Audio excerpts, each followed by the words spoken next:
Good morning, grade 7s. I hope you are all keeping safe at home and you are ready for the challenges ahead. It's a new thing, this, but we know we are going to make it together. Now, the first lesson I want to give to you guys is tenses.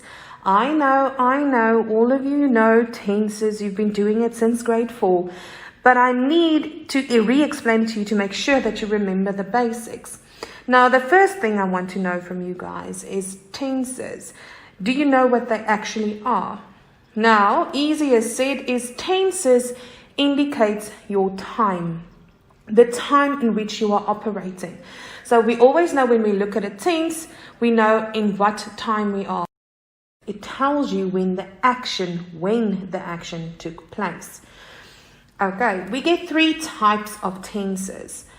We work with the past, the present, and the future. Most important thing that we have to look at when we are doing tenses is your verb. Your verb will change and indicate in which time you are working with, the past, the present, or the future. So guys, remember, any tense you work with, you look at the verb first. Irregular verbs are one of the verbs that we find that do not necessarily fall according to the rule. They are the exceptions. But irregular verbs always change the same way.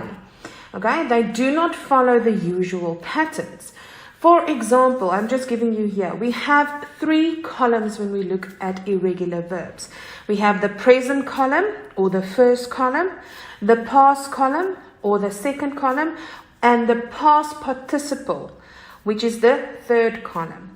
For example, if we were to use the word am, we will say in the present it's am. In the past was, past participle changes to been. Awake in the present, in the past awoke, and in the past participle awoken. Now, boys and girls, these irregular verbs never change, okay?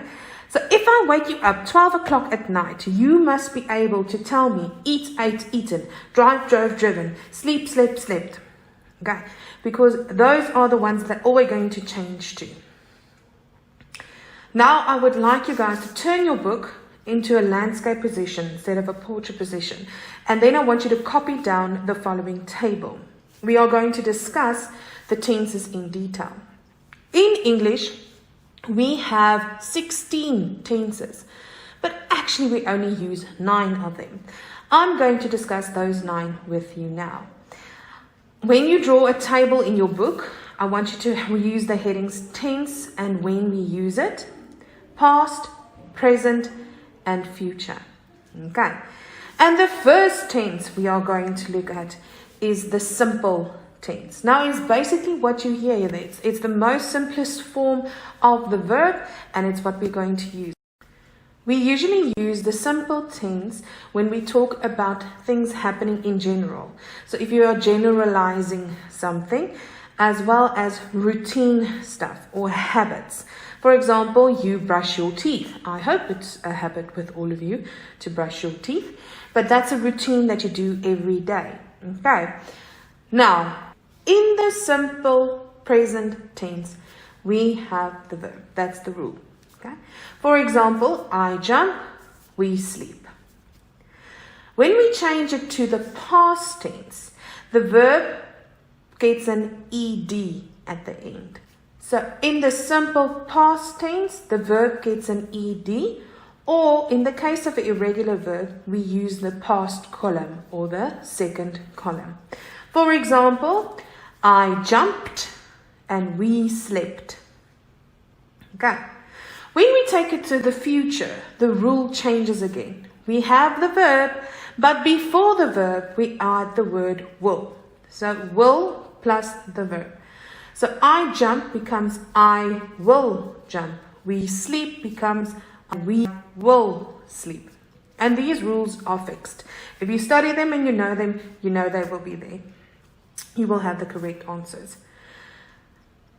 The next tense we look at is the continuous tense. Now, the continuous, when do we use it? We use it for things that are happening at the moment. It hasn't stopped happening. It still continues to happen. Thus, we say continuous tense. Now, once again, in the present, we will have a verb.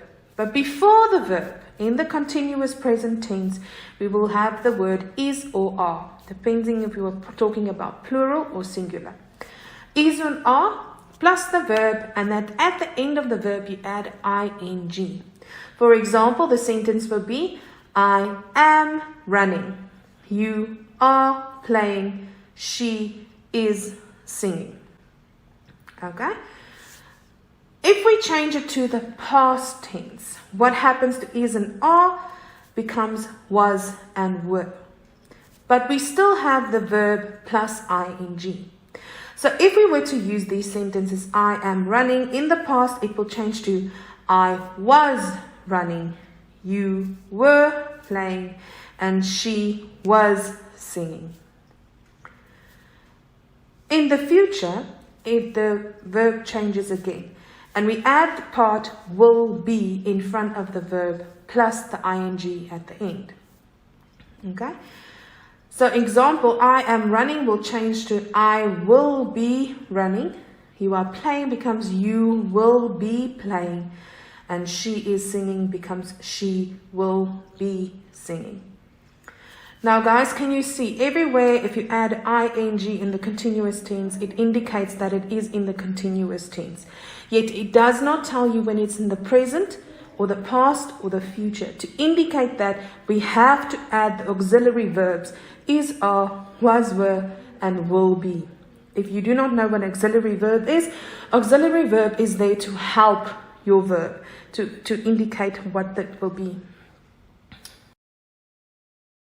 The next tense we look at is the perfect tense. Now, sometimes this may be a little bit confusing, but it's not as bad, okay? So if you focus, you will know, okay? When do we use it? We use it for finished actions in the past that we are using in the present, okay?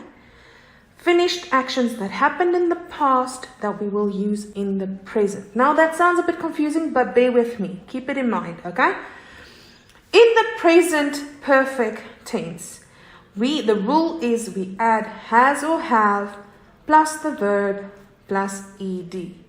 In the case of an irregular word, we will use the past participle or the third column. For example, I have played soccer.